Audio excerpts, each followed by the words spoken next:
So sure, their drafting was overall okay. Sure, I harped on about the Witch Doctor, but it was the key decision making in some of these games were a little bit underwhelming compared to, for example, NiP. In that game, NiP played at such a high level that Liquid did fall flat. So I think NiP completely played in their comfort zone as well. Yes. Right?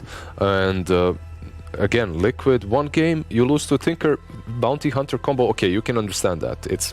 It's a cheese, pretty much. It really is a very difficult combo to play against. But the other game that they lost versus NIP, that was versus a Lycan, and to this point, you should have some strategy saved up, or you should consider that Lycan being picked, because it's a top-tier hero.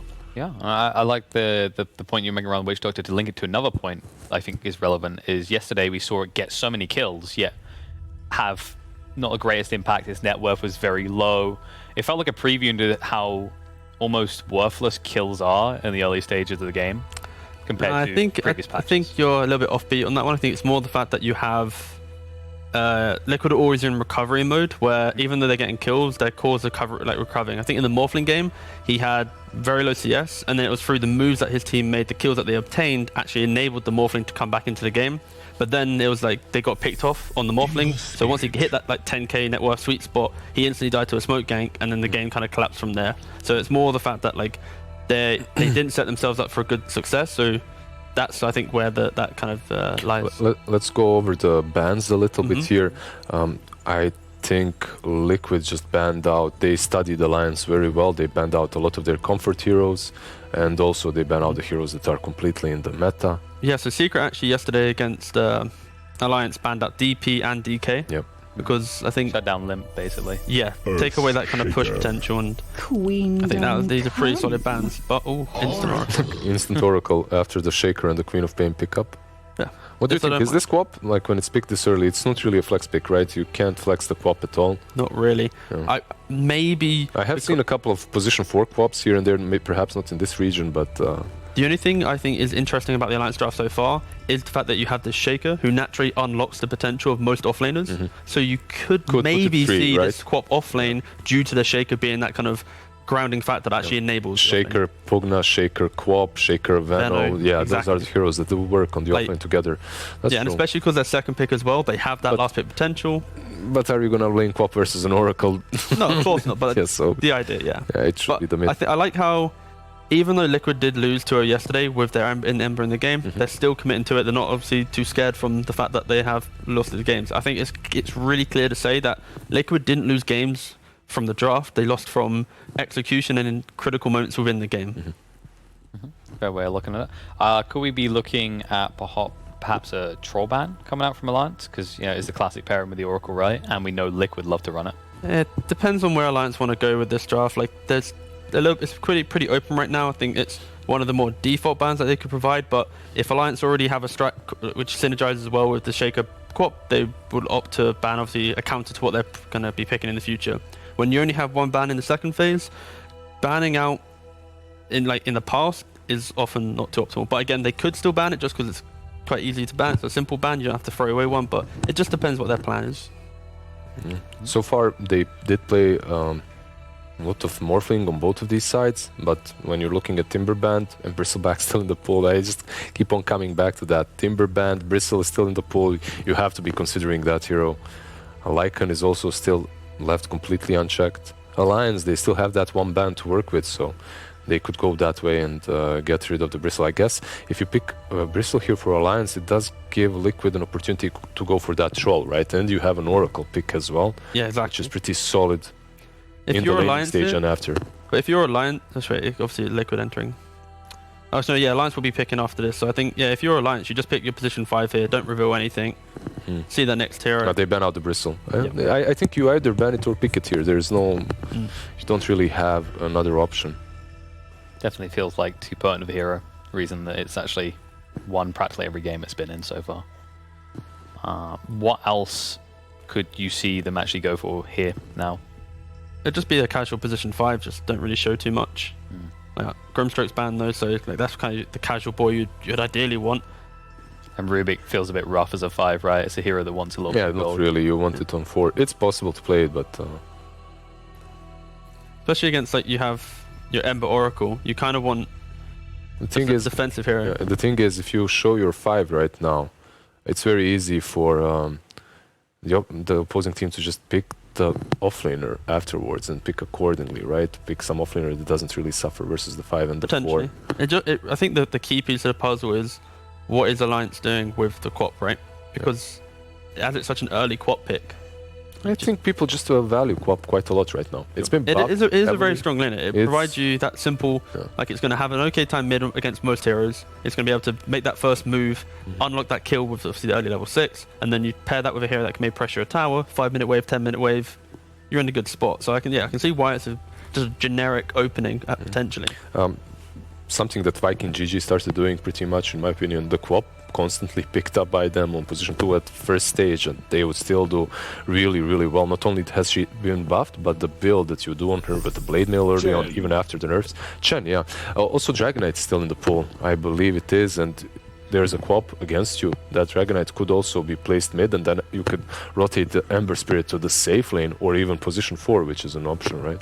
In my eyes, though, I see that as like more of a obvious kind of move, though, where I think Alliance would like to see that happen potentially, where it's like, gotcha, you picked your DK, now we get to play our game. We know that we forced the DK into the game. So, well, now that you see the Chen, are you mentioning this idea that actually unlocks your choice for an offlaner, right? Because you now know what you're up against in terms of the support. Is there anything now coming to mind they could pick on the side of Liquid? I think for Liquid right now, you want to go for maybe a position 4, so like an Earth Spirit or a Tusk, something along these lines. Just a simple aggressive hero that again doesn't really reveal anything. You then force Alliance back in the court of, okay, now pick a core please. And then Liquid get to capitalize on that. They decide, is the Ember carry, is the Ember mid? They pick up a boss core, and then they play the game from there. You want to keep your picks as flexible as possible. They go with Mirana, and that's your pretty much ultimate flex pick, right? Yeah, I think it will probably be just your... I'd like to sit position 4, just play against the Chen, just get him to move around the map, just mirror the Chen's moves.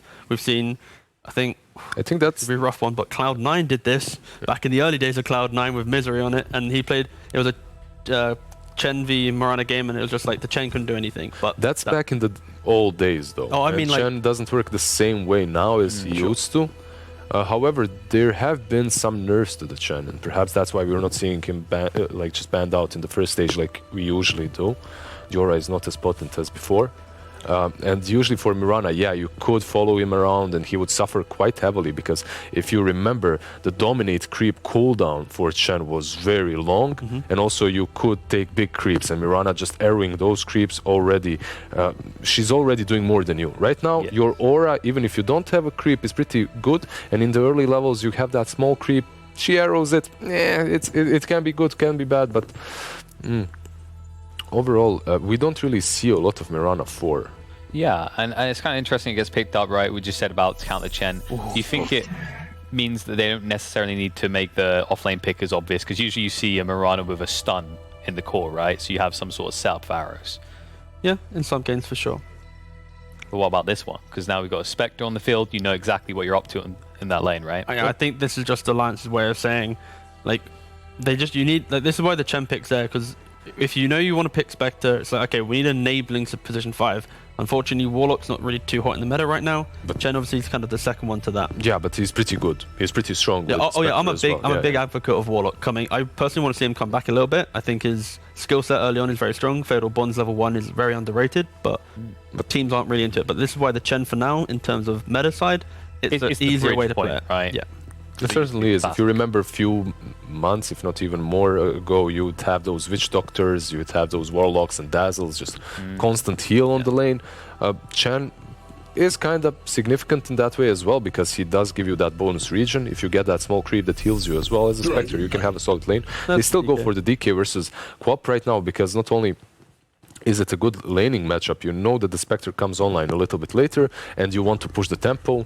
DK definitely allows you to do that, but now I'm left wondering, are they last picking their offlane? They should be. Well, I think the main thing here is they switch this Alliance have last pick, so we focus more on what Liquid what's the boxy hero, right? and then we'll see from there, right? Depending on Liquid's pick, then Alliance potentially could do the gotcha, Quap's offlane, we pick a really solid mid, or they just play out a normal game. I think for Liquid though, even though they have this DK to be a front line, their team fight is very underwhelming. They have like arrow. Like, they don't actually have pretty much anything. They don't even have the setup for the arrow, right? Yeah. It's very.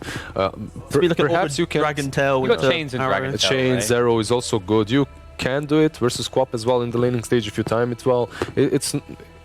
But you know who loves playing against these types of lineups? Yep. Spectre. What Spectre about- loves like no team fight type lineups that gets to just pretty ult.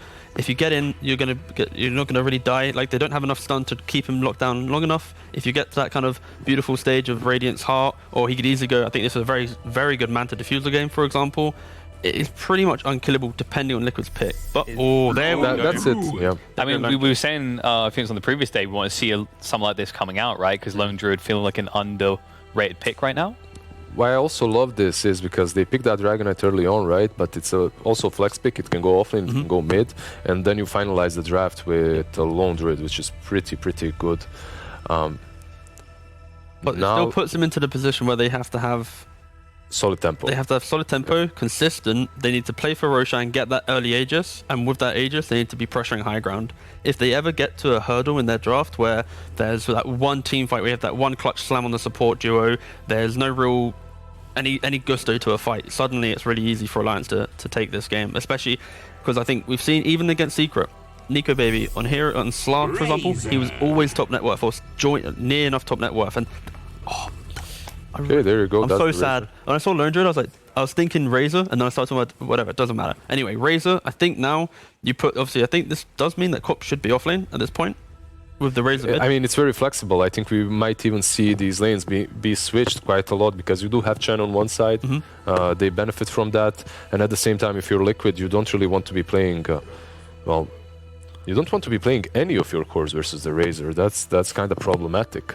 I think my biggest fear for Liquid, though, is their way to approach an objective push. It's like DK or Druid hitting it, and then when you have like Quap, Shaker, Razor all just kind of throw and poke at you, it's pretty hard. Put Mirana as a core versus the Razor, position 4 Ember, position 5 Oracle, Dragon Knight, and Lone Druid cores. It's something that you could do. Yeah, put the Dragon Knight versus the Quap, Mirana versus the Razor. You are very much committing to that go mentality. Tempo, yeah. So who would you favor, really? Like, you've given your conditions. Who do you think has a better chance of winning this with what you can see? I'll just boil it down to the laning stage. If the laning stage goes decently well for Alliance, I don't think that there's a way for Liquid to come back into this game. But if they do manage to lane their lanes properly, if they do manage to switch their roles a little bit here, manage to win against Razor and get that tempo, they could perhaps do it. Yeah, I think for Alliance, I think this Razor's pretty much got a free game in terms of whatever lane he goes to. He's against going to be a melee core potentially. And he should be able to set that buffer up in front of any tower that allows the Spectre enough time to then get his items, and then eventually when he's online, I think the Spectre will dominate the game. So I think Alliance, it might be rough at the start, but there will be a big turning point and they'll just take the game. Even the Mirana isn't really a great counter to him in the lane. No. Well, I mean, we could keep speculating or we could get on the game. I believe we have two casts on line. It is Papa Toby and Lacoste. Take it away, boys. I like how I'm a papa now. I like how I'm nothing. I want to say Big Dommy. I'm sorry, it is Papa Toby and the Croatian god. All right, that's way better than nothing, I guess. It's much better. It's a decent upgrade. But hey, do you agree with him, Lacoste? Do you agree? Do you think that, like, if early game goes well, that that Alliance will just walk over him? They have Queen of Pain as their offlaners who can create a lot of space. Like, this hero wants to use the ulti every single time it's up, and it's a lot on this Razor. He's going to be playing against he's going to have a decent lane. So no matter where he goes, but I see him being played as a mid lane. The question is how much space he can create for Spectre.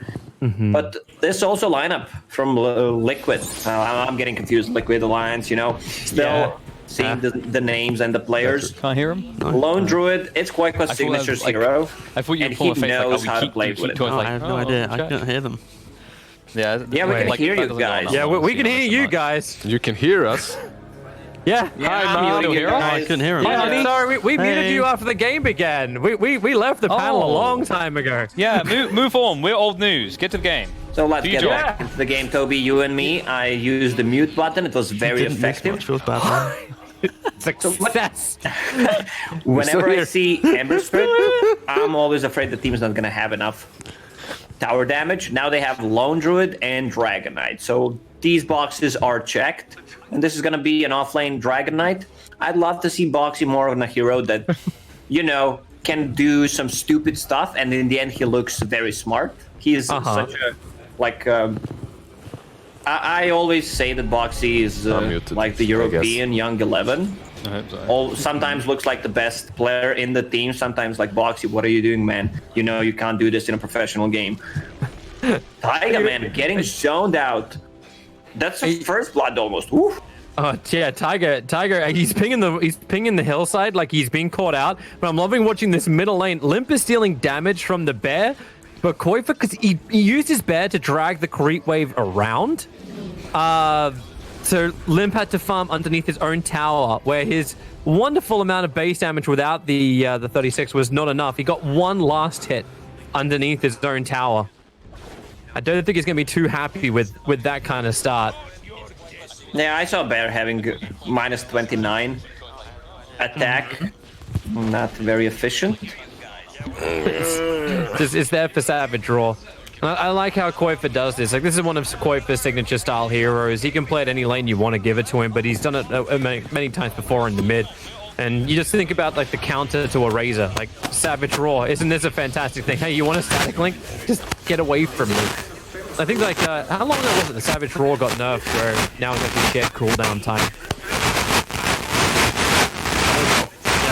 I'm not reading Lone Druid whenever it comes up in patches. Yeah, I'm skipping this stuff.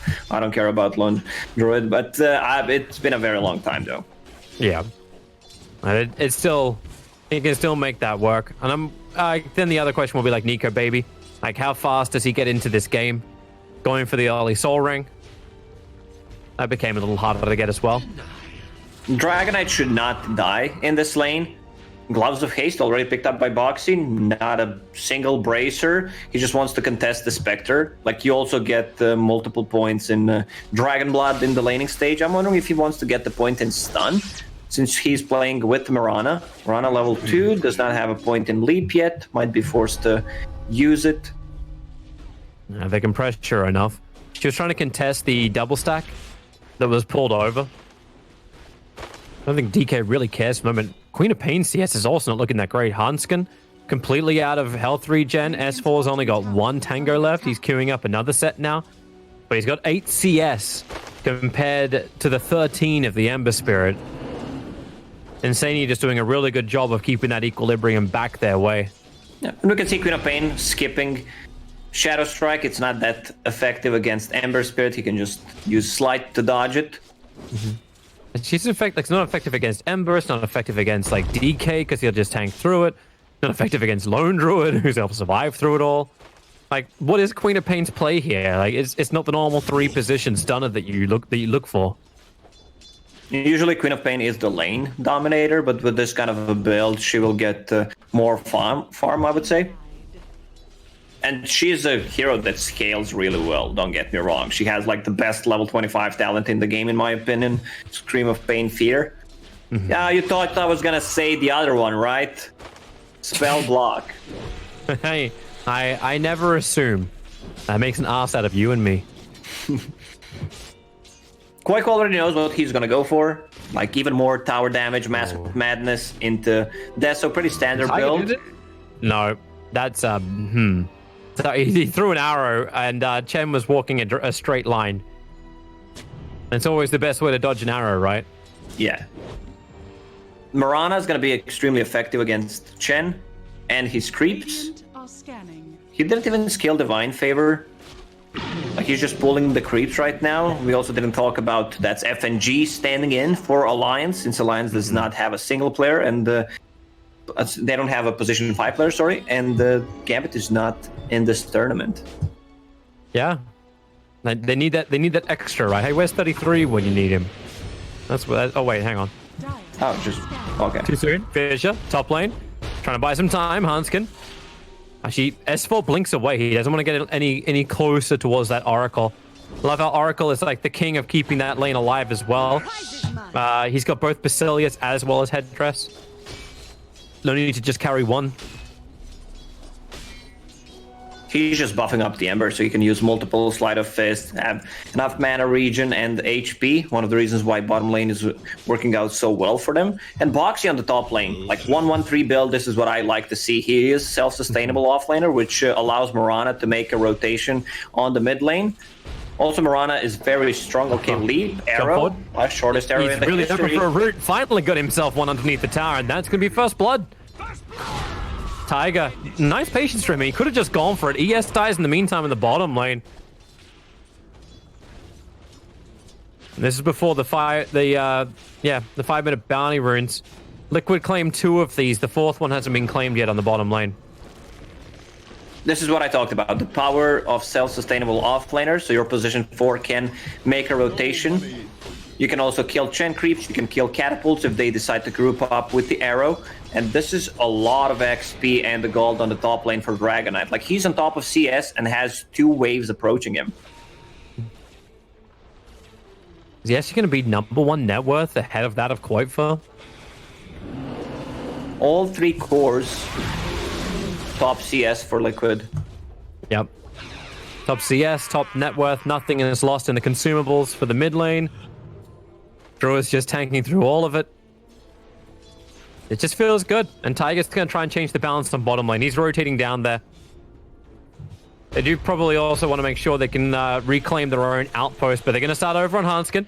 It flies forward. Now time for the arrow from Mirana. Waited just a couple of seconds, giving Mickey time to then move over for his Searing Chains, and they try and juke around the ES, so the fissure from Hanskin, unable to be effective. Very nice execution from Liquid. Spell casting on point. You can see Mirana already lurking around the mid lane. Oh, bounty rune 7 minutes in. I'll pick that one up. That's now a 3-1. So Liquid got 3 out of those 4.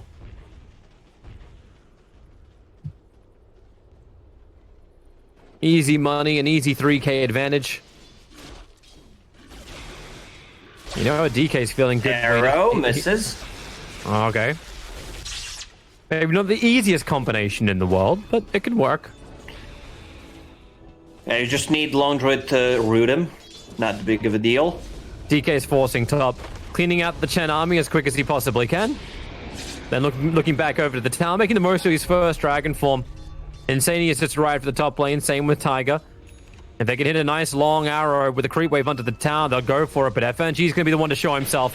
And that's the one they start on. Try and get rid of this Chen. The arrow is able to connect. Sonic Wave coming forward from S4. He'll do some damage, and Boxy very quickly keeping himself away to safety. Able to get out now. S4 has blown everything he's got.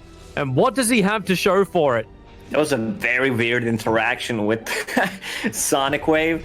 Dragon Knight sliding on the side using the Dragon Tail stun. Queen of Pain first ulti, no kills. Dragon Knight's way too tanky at the moment, even with just the power treads. And I see him queuing up a Blink Dagger straight away. Like, they want to have a way of initiating. I would love to see a magic wand before, or just a casual bracer to tank things up. Your mana is pretty limited until you get to level 10, and then you pick the mana regen talent. It's such a fast lineup if they're going to go with these items for Team Liquid. Deso, Mask of Madness, very efficient. You see Ember Spirit is having a good time going for Urn, so that's going to be more sustain, more damage. Yeah. You can definitely see why he does it, though. Like, it's like when you build a Radiance and you got to have like that big costly item where you got to bank a lot, so you got ineffective net worth on your hero. But because it's just come in so fast for the DK, going for the Blink Dagger, then working with Koi for the punished buildings directly after, the item progression is going to go through the roof. The panel was asking, like, is Alliance going to have a good laning phase? Because if they do, this will go really, really well for them. But right now, that's just panel trying to have an excuse when they're wrong. That's why they play both sides of the fence. Yeah. Got it. Thank you, Lacoste, for explaining both I've Dota been there. I know analytics. all their secrets. Top lane, they brought the Razor in. Spectral Horn as well. They really want to get that kill over on Boxy. He's TPing out. There's no way he completes that. And he does not. That's why I wanted to see a magic wand. You pop a magic wand before you TP, and he would have survived. Mid lane. Look at the mid lane. Koifa might lose his bear. Limpus TP'd himself, and he's got good stolen damage, but Koifa gonna TP his bear back. He's got Blightstone, a full Mask of Madness, Face Boots, and the Broom Handle.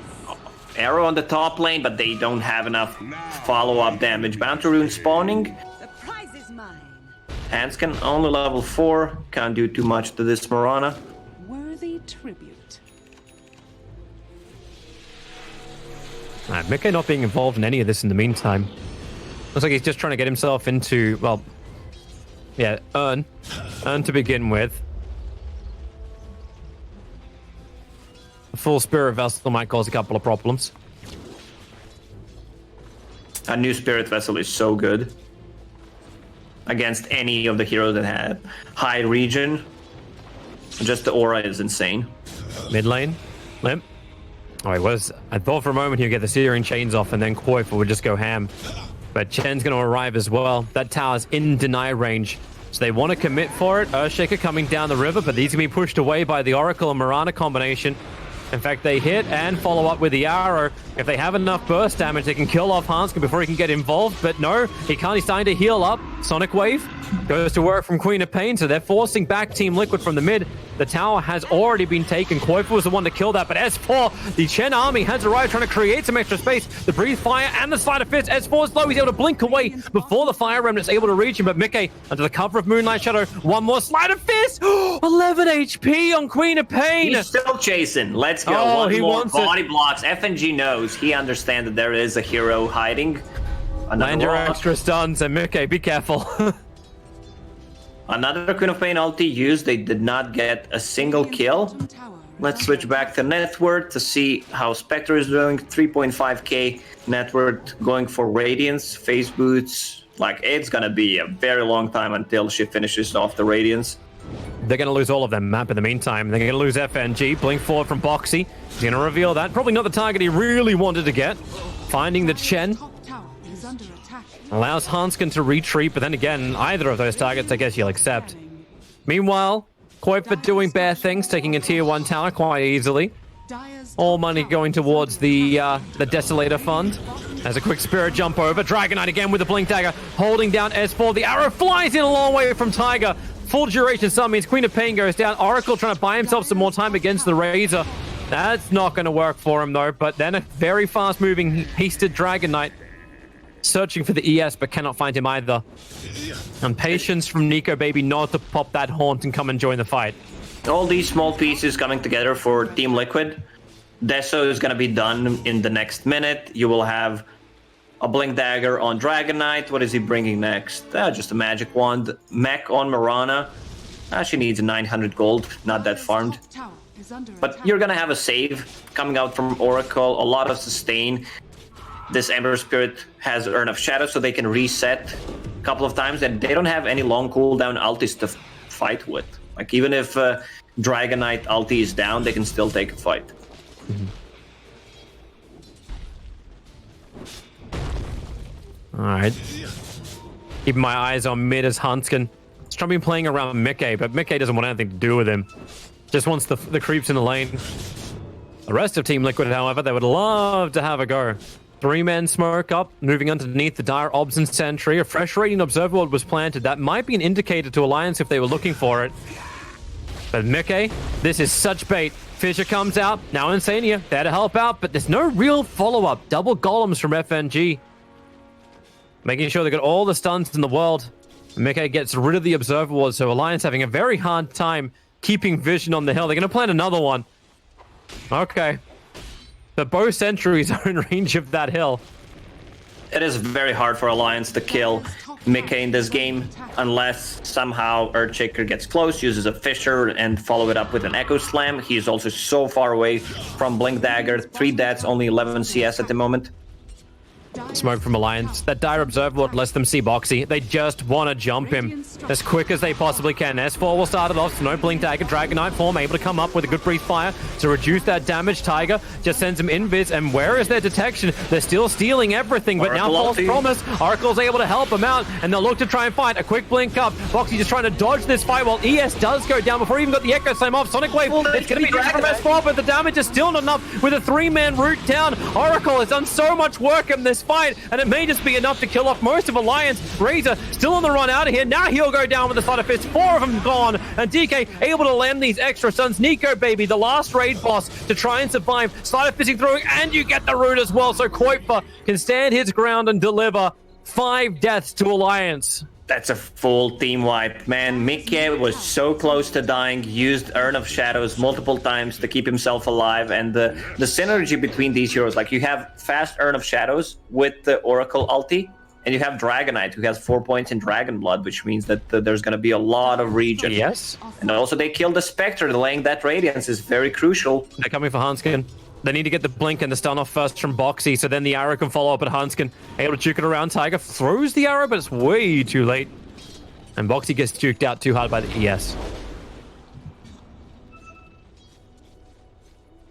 That's a full Deso, almost a full Spirit Vessel. 8,000 net worth in 15 minutes. Not too shabby at all. They have a very good understanding how strong they are right now, so they just gonna keep fighting. There's still tier 1 tower on the bottom lane. Pretty easy to take. I don't think Alliance wants to defend. They also want to have like Sonic Wave to be able to participate in a fight, and Spectre's Haunt. And probably even Hand of God so they can survive it. Everything is missing. Hanskin can't get in range to get his ulti off. He spent most of that last fight just hoping the group up would be good enough to use it.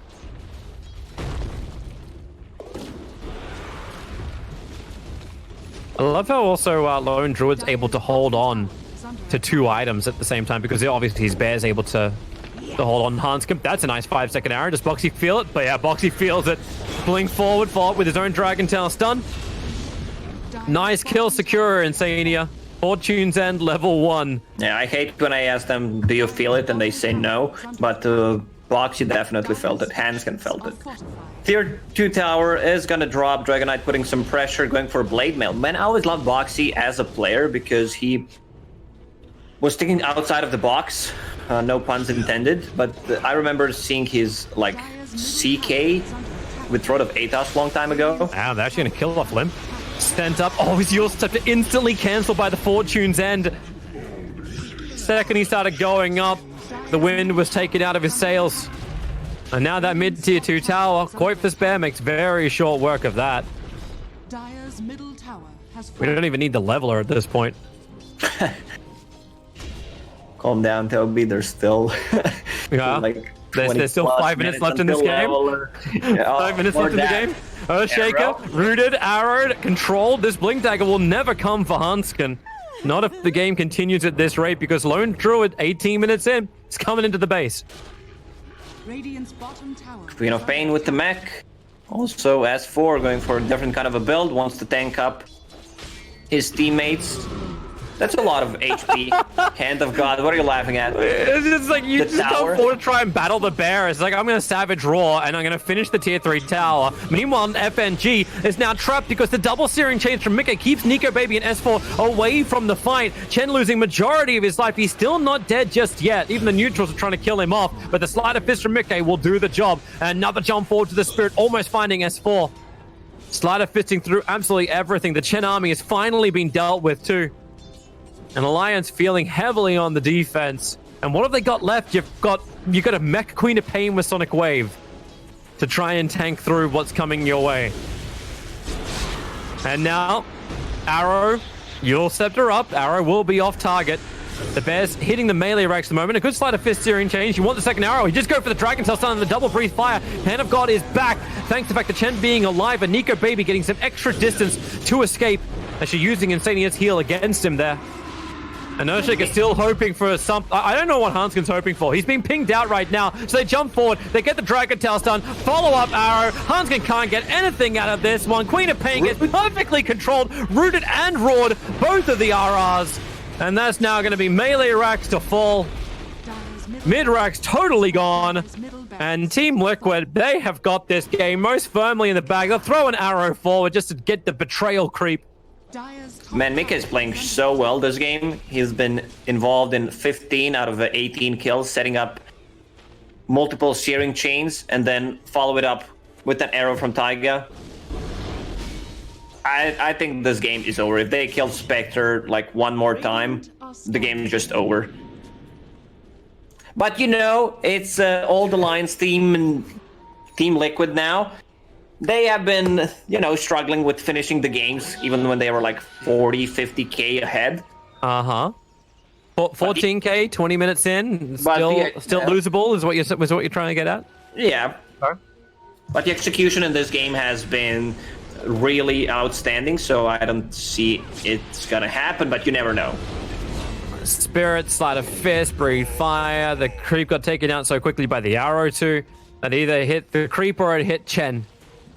Either way, FNG 0-5 as the stand-in for Alliance. It doesn't even really feel like his fault. Yeah, FNG is probably like, you remember when Alliance beat us that one time? Well, I'm gonna give it back to them right now.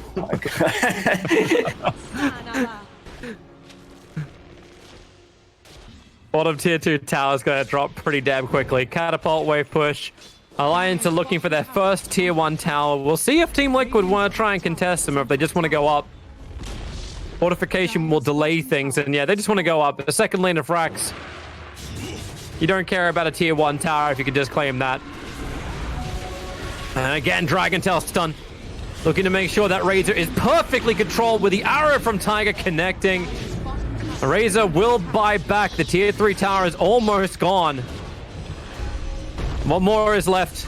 The Fissure blocking in the bear. Quick little Savage Roar creates in space. Another Sleight of Fist searing chain with the Breathe Fire and an arrow connecting over on Lip. Chen on 28, actually 18 HP. He dropped down to Hand of Gods off cooldown in 1 second time. He can keep Huntskin alive. As you know, he can't.